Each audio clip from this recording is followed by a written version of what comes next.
Okay, good morning, ladies and gentlemen. Today, before we get rolling into our inverse trig functions today, just on the back of your 3.7 implicit differentiation, very end, there's a few fractional powers just to go over here again. If I'm taking the derivative of y equals the fourth root of 3 minus 8x cubed, remember, we don't take derivatives of roots. Okay, we take derivatives of basically, I want to say quantities, 3 minus 8x. And if you forget where the 3 and 4 go in your fractional exponent, because roots are fractional exponents, and it's actually the root. Remember, where are the roots? They're in the bottom of trees. Okay, so that's why it goes in the bottom. And after I see my exponent, I'm just going to say, okay, y prime equals, okay, this is something to the 3/4 power. The derivative is 3/4 something, drop at 1, 3 minus 8x times the derivative of my something, which hopefully you can see is 3 over 4 times negative 8 over 1 times 3 minus 8x to the negative 1/4, okay? And usually what I would do is I would picture it over here and I would reduce, but that's going to take that to a negative 2, so I get negative 6 times 3 minus 8x to the negative 1/4. No, we're not going to leave it that way because we have a negative exponent. 3 minus 8x to the 1/4, negative 6. That should be what my derivative is right there. Or you could call it negative 6 over the fourth root of 3 minus 8x. And of course, I don't need parentheses because that's to the first power now. If I go to the next one, simplify your answer. Okay, we had something like this on the last review sheet. Okay, remember roots. So y equals 8x times, big fat times here. So we have a product rule of x plus 5 to the 1/2 power. Well, the derivative is derivative of the first term times the second term plus the derivative of the second term here, which is going to be 1/2 x plus 5 to the negative 1/2 when I subtract 1 times, yes, there's a chain rule, but it's only 1 times the first term of 8x, okay? Then what I would do is I would say it's 8 times x plus 5 to the 1/2 power plus, I'd put my half and my 8x together. That's going to give me what? 4x times x plus 5 to the negative 1/2. And simplify the answer. That really is kind of telling me to factor my answer. I can see I have a greatest common factor here of 4. And this set of parentheses do have in common, and you're always going to factor out the lesser of those two exponents, so that's negative 1/2.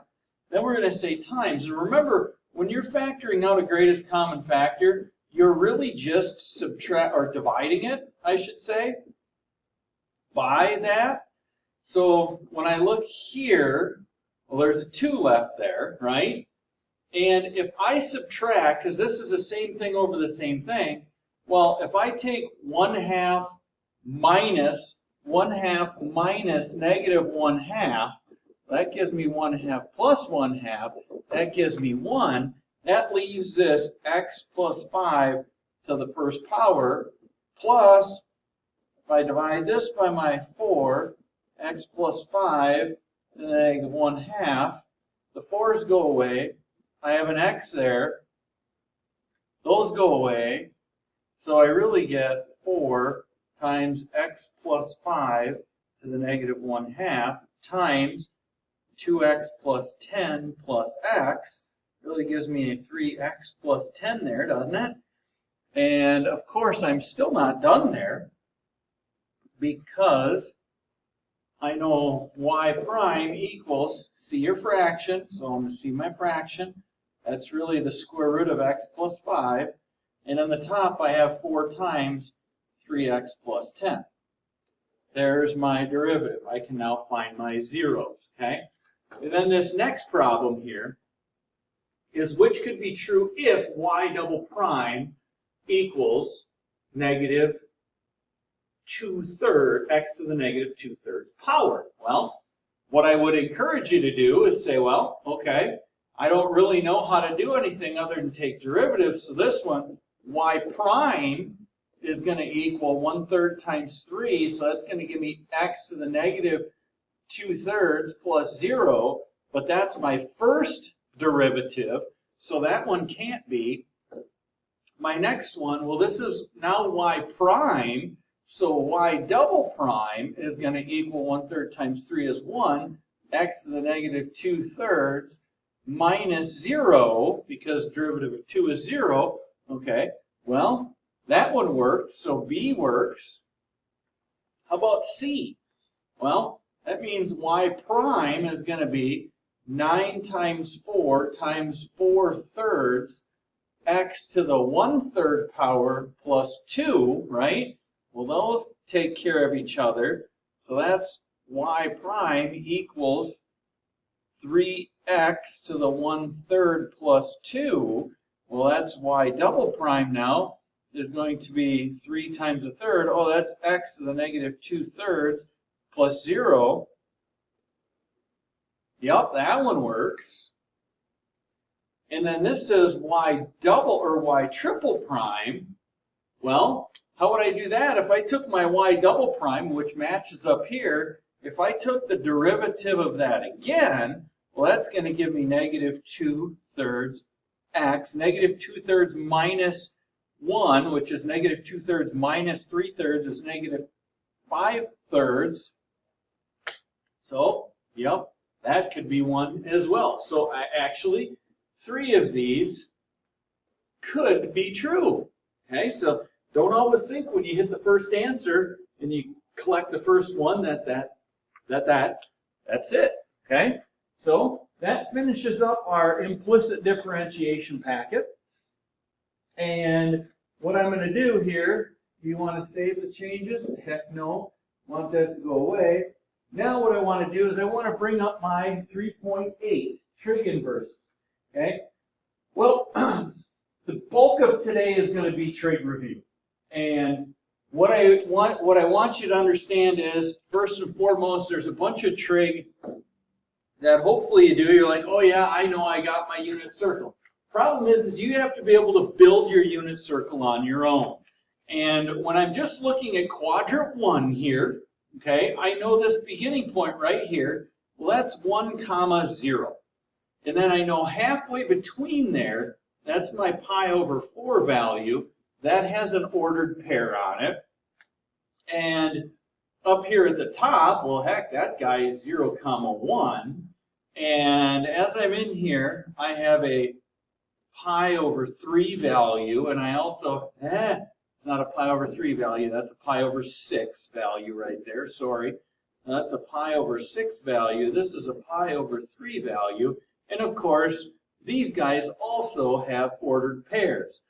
And a lot of people always forget, they're like, oh, I don't remember my unit circle, that's a lot to memorize, and it really isn't. I know I pointed this out earlier this year, that there's a real easy way to think of this. Now, if you look as I go up, my x values, okay, my x values should be getting smaller because notice they're getting closer and closer to the origin. So that's why as I go around the circle beginning here, my x values get smaller.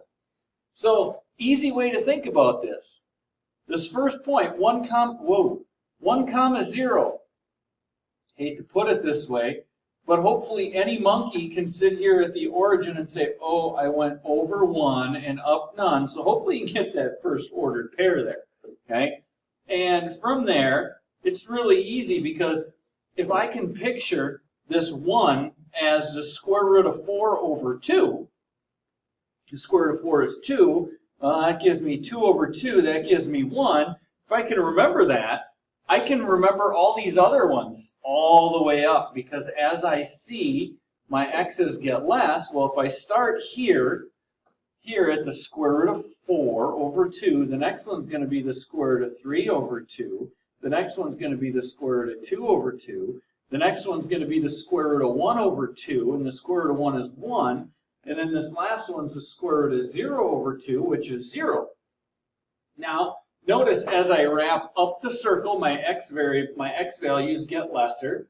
And as I wrap back down, so as I come up, I think of it as I'm coming up this way, my x values get smaller. And then when I return back the other way, now my y's are getting smaller. So it's just a nice little way to think about this.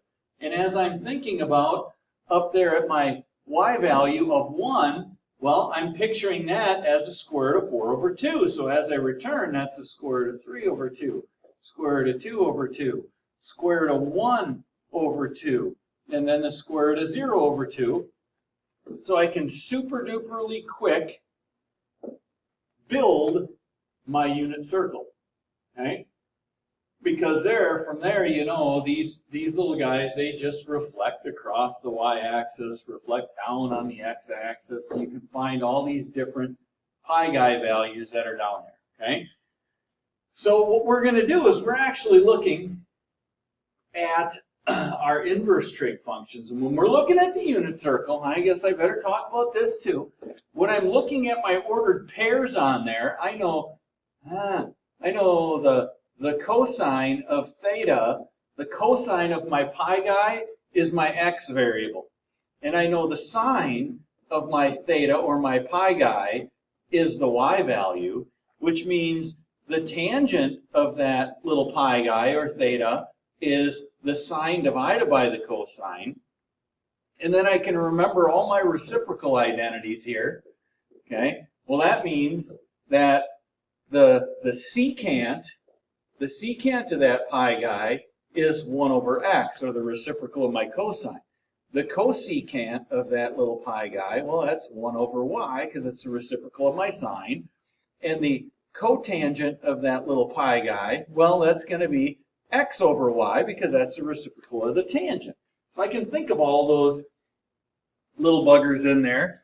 And what we're going to do is we're going to come along and we're going to go on a little pre-calc trig review trip here, hopefully. And hopefully last year, if you didn't really understand a lot of this inverse trig and why do I have to restrict the domain of my inverse trig functions and why is the range of an inverse trig function -1 to 1 and why does it have to be restricted? Well, bottom line, if I have y equals cosine x, okay, well, I know what the cosine x looks like. But what this is asking me about, okay, this is when I'm looking at it right here, I can see x actually equals my theta value, or my pi guy. And y actually equals the first number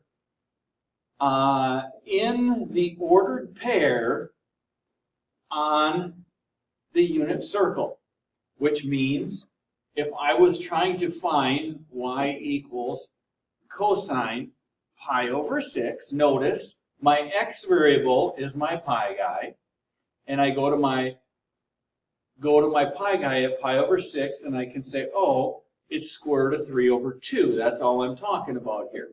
Now, when I'm talking about inverse functions a little bit here, well, what is an inverse?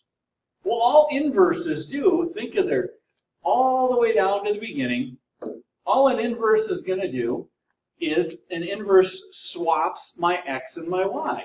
So the inverse here is really going to be x equals cosine y. And what happens with an inverse function, x and y swap roles. What do you mean they swap roles? Well, now when I'm looking at an inverse function this way, y is now my theta value. Okay? Where the x value is actually going to be now the first number in the ordered pair on my unit circle. Okay? Because x and y switch roles. What happens with a function and its inverse, they swap domain and range, okay? So if I think about this, the domain of cosine x, I even have it graphed over here. The domain of the cosine, the domain is negative infinity to infinity. But the range, okay, the range is not. The range goes from negative 1 to 1, and we can totally see that. But kind of little funky stuff happens here when I'm talking about this trig because it's an oscillating function. Well, what I'm doing here is, what the heck is the inverse function? Well, so we don't like our inverse functions written like this because we like our inverse functions solved for y. So if I did that, what does it really look like? Well, it really kind of looks like y equals, well, what would I call it? I would call it the inverse cosine of x. This is the inverse cosine. Now, please understand, that is not a cosine raised to the negative 1 power. That means inverse cosine. And the way I really like to picture it, or the way a lot of books like to picture it, rather than looking at it, because that inverse sign can be easily confused for a negative exponent. So I like to think of it as the arc cosine of x, okay? And when I think of the inverse function, I think, what is the arc value that gives me the cosine for that x? And that's how we kind of work it backwards, okay? It's my wrap value. My inverse function is my wrap value, so it's given me where I wrapped on the function, okay? Well, let's think about this. Here's the graph of my cosine, okay? And if I tried to graph my inverse cosine, I'm going to graph my inverse cosine in blue now. Well, x and y, okay, to get my inverse, I switched x and y. So as I'm looking here, if I'm taking this point is 1, 0, okay? Which means I would have to graph what? 0, 1, right? Well, notice my x and my y switched roles. Now my x is the 1 and my y is 0. So if I'm graphing 1, 0, I got to graph 0, 1. So x, y, they switched it. So now my x is 1 and my y is 0. And as I keep going here, this is 0, no it's not, it's pi over 2, 0. And what I can do is I can find this whole graph that looks like that. That's really pi over 2, 0, which means I'm going to go pi over 2 for the x, and I'm going to go, what, 0 for the y, except I got something goofy here. What do I got goofy here? 0 pi over 2, so I got to go 0 pi over 2. Then down here I got pi, negative 1. Now I got to go negative 1 pi. And then the next one is going to come here, and the next one's going to come here. And I can kind of see my inverse sign is giving me this little value here. So if I graphed it, it kind of goes like this, okay? And it wiggles and it squiggles and it comes back, okay? Well, what's the problem with that? Here's why we have to restrict the domain of this. That is not a function, okay? So that's why we have to restrict the domain of the inverse signs, okay? And I'm really not sure if you guys remember that when you would take an inverse trig function, or you were trying to find what the wrap value was, remember when you're using an arc sine or an arc cosine or an arc tangent or an inverse cosine or what, it means the same thing. We are given a value so that we can go back and we can find our wrap. So the wrap is pi over 6, right? That's my wrap value on there, given a particular function value. So we're finding the wrap value. Well, notice this is not a function.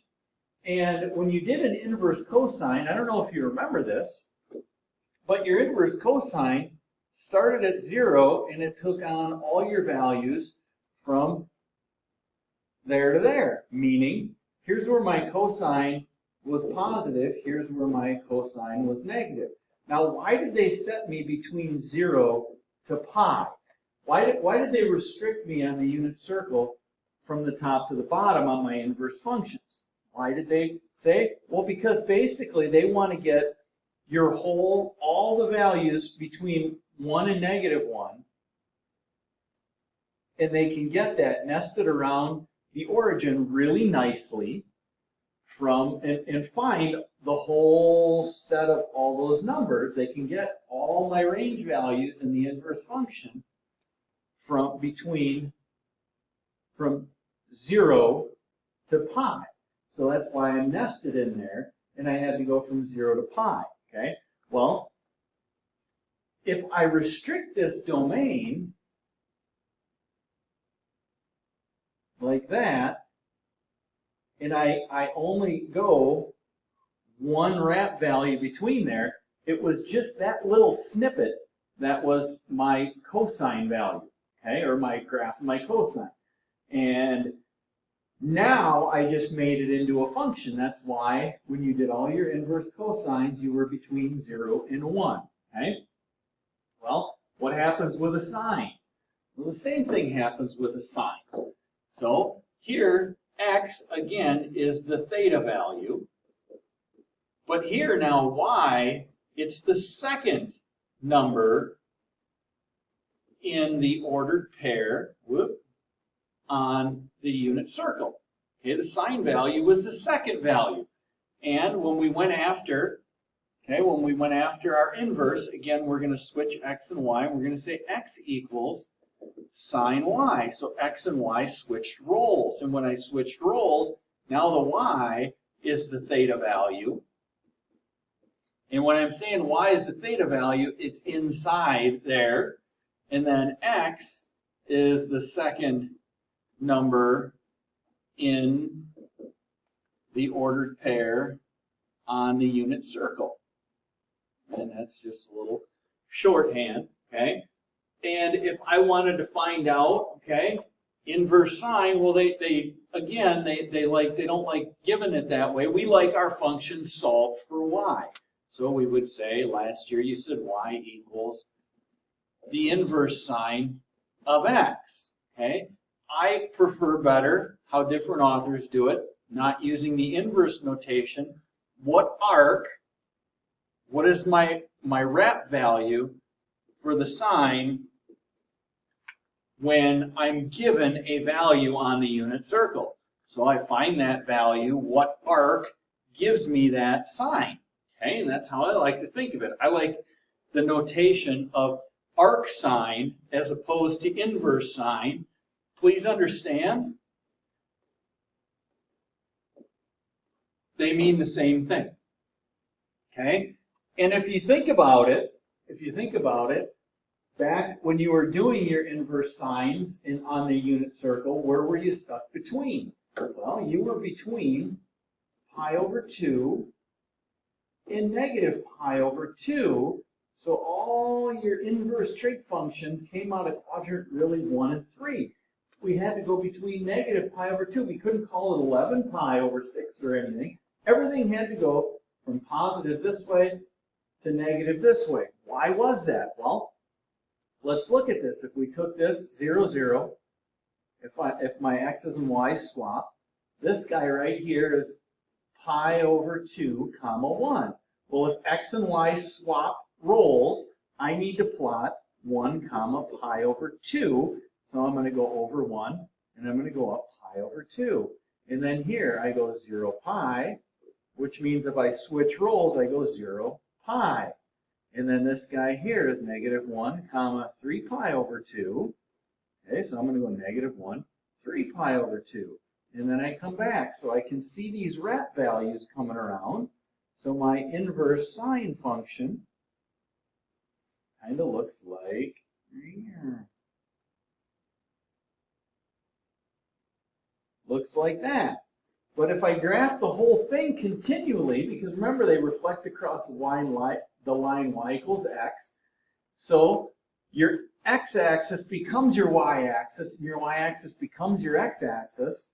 But when I reflect it, again, it's not a function.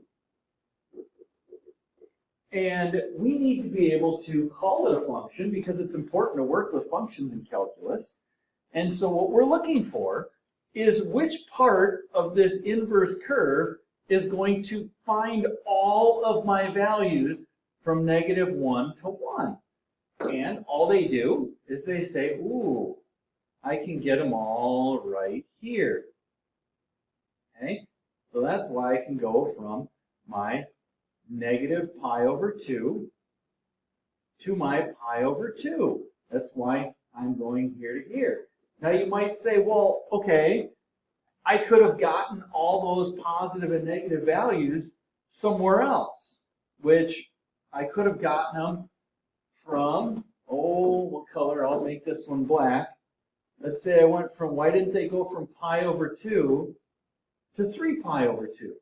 Well, the only reason I have for that I can think of is we're always starting at 0 radians, so it makes sense to start around the origin rather than starting way away from the origin. It's the main thing I can think of for that. And somebody might say, well, why did they do that? Why didn't they call it, why didn't they give me this part right here for the positives and this part for the negatives?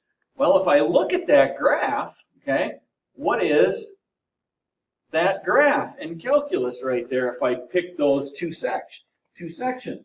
I have a non-continuous graph, which means I have a point that is non-differentiable. And we need continuous functions in this class to work with. So that's why we're using that, okay? And then we came to the tangent. And I can go through all this business again here. So now, the x is my theta value, okay? The y is, well, it's really not my x value or my y value. My y is my sine over cosine value on the unit circle. So I can find that wrap value, okay? And if I needed my other part for the tangent, well, what would I do? I'd switch my x's and y's. And if I looked at that graphically, it takes this whole thing and switches my x's and y's. And now before we get there, let's check it out. If you remember on your tangent, we used those values right there, right? Went up and one went down. Why did I use those? Well, think about it. My tangent has a vertical asymptote at every value of π/2, or at intervals of π/2, 3π/2, okay, and they're pi units apart. So if I have a vertical asymptote at π/2, that means I have a horizontal asymptote at π/2 when I graph the inverse, okay? And I can look at that, which means I have another asymptote here, and I have another asymptote here. And if I reflected this whole graph, well, here I got that, and I got that. And then I come down, and I got that, and I got that. And if I didn't restrict my domain of the inverse function, what do I notice I have? Whoop, it's up here. What do I notice I have? A non-function. That's why my domain on the inverse tangent function is between π/2 and negative π/2, and it grabs all the range values in that one right there. That's why I'm between π/2 and negative π/2. Hopefully that little tidbit of review helped you, okay? And that's kind of the why they went through there. They picked that one, like I said here, because we need a continuous graph in order to take a derivative. Okay? I would have a point of discontinuity in here where I can't find the derivative because it's broken. We need it non-broken. That's why we're going from here to here.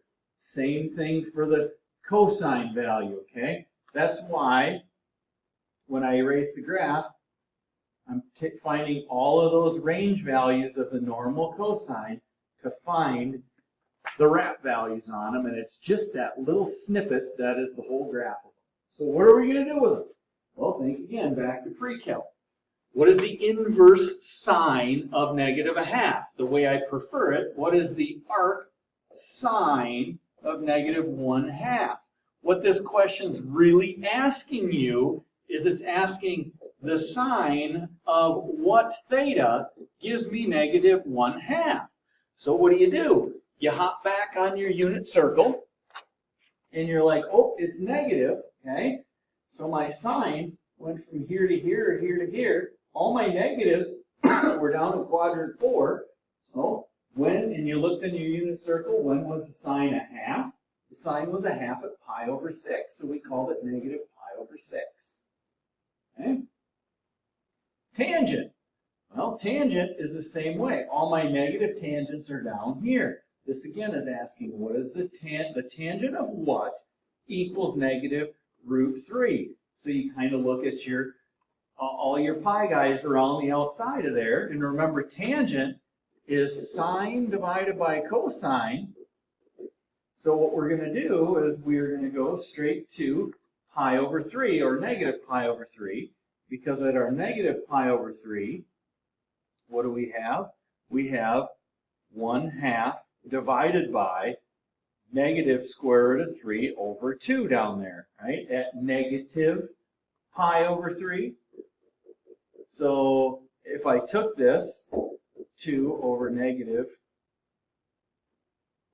root 3, what did I just do? Hold on. Oh, see, I'm dumb. I don't admit that very often. You better put that one down in the books. So when I came here, I got to take sine divided by the cosine. Okay? But because my sine value, that was negative, now when I take 2 over 1, negative root 3. So that's why I can get my negative pi over 3. Okay? Hopefully this is all coming through. And this is what you worked on a lot in pre-calc. And you looked in the unit circle and you said, the cosine of what theta gives me negative 1. And you remembered your cosine went from here to here. Well, over here it was 1, 0. Over here it was negative 1, 0. So we're like, oh, that's at pi. And when was the sine? The sine of what theta gives me 0? Well, the sine value, okay, we're from here to here and to here. All right, here, that was 1, 0. Sine is 0, and that's at 0 radians. So the sine of 0 is 0. Then you ran into some like this. Okay, what is the tangent of the inverse cosine of 3/5? Well, then you ran into the whole thing here, and we're building to get down to this guy. But hopefully you remember, you're like, oh, okay, that's not one of my pi guys on the unit circle. But we did say all my positive cosines are here and all my negative cosines are here. And I can look at that fraction. I can see it's positive. So what we did is we worked with reference angles, and we nested that guy in there. And we said, here's theta. And theta is what? Adjacent over hypotenuse. So then we knew it's a right triangle nested in there. So it's a 3, 4, 5 right triangle. Again, there's my theta. So all I did was I kind of graphed logically in a triangle what it was. And then what is the tangent of that same theta? Because this is finding theta. Well, there's theta. Well, that's got to equal 4/3, and that's how we got that guy, because it wasn't one of the pi guys. Well, what we're doing, we're actually building all the way down so that we can see all kinds of things on the unit circle. Okay? Now notice this guy, we'll just move down. Good. So what we're looking for is the sine of the cosine. So this is really saying inside here, I hate it when I do that. This inside is really saying the sine of, no, it's not saying sine, you go ahead. It's really saying the cosine of what theta equals x. Okay? Well, I'm looking at this and I'm saying, do I need to worry about a positive or negative here? No, I don't, because positive, negative here doesn't really matter. All my rotations are going to be positive, but I'm going to nest that little feller in here. And I'm going to say, hey, here's my theta. The cosine is x over 1. Well, what is that? That's adjacent over hypotenuse. So here's my x, here's my 1. We're trying to find out what is the sine of that theta, because this equals theta. So what is the sine of that theta? Well, sine, remember, is opposite over hypotenuse. Well, I know the hypotenuse is 1. What is the opposite side? Then we fell into the Pythagorean theorem. A squared plus b squared equals c squared.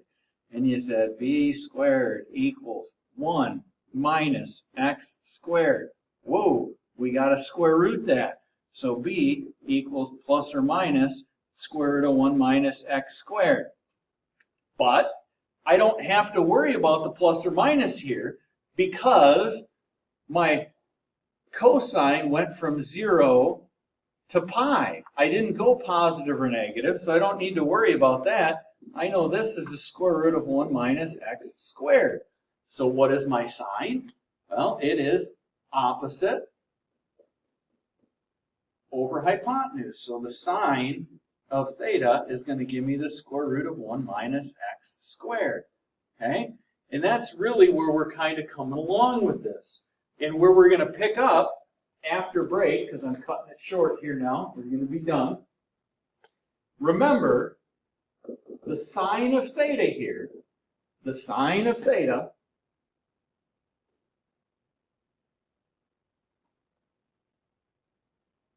or in this problem, we're going to be looking at the cosine of theta equals x.